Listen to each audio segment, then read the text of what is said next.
How to download stories on Wattpad. Hello everyone, I am Bishaka and welcome to our channel. I will take you through the step-by-step process on how to download stories on Wattpad. Now let's get right into the tutorial. Firstly, go ahead and open the Wattpad application on your device and make sure you are signed in.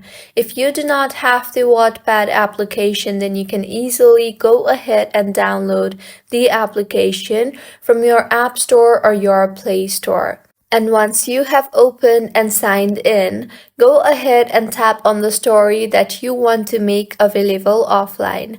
I will tap on the end-to-end story. You will then see the start reading button, so go ahead and tap on that button.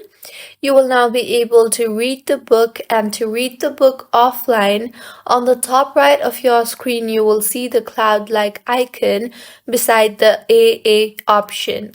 Tap on that and wait for the download to complete, and once downloaded, you will be able to download the stories on Wattpad and read them offline. If you find this tutorial helpful, please make sure to like the video and do subscribe to our channel for more contents like this. Thank you for staying with us until the end.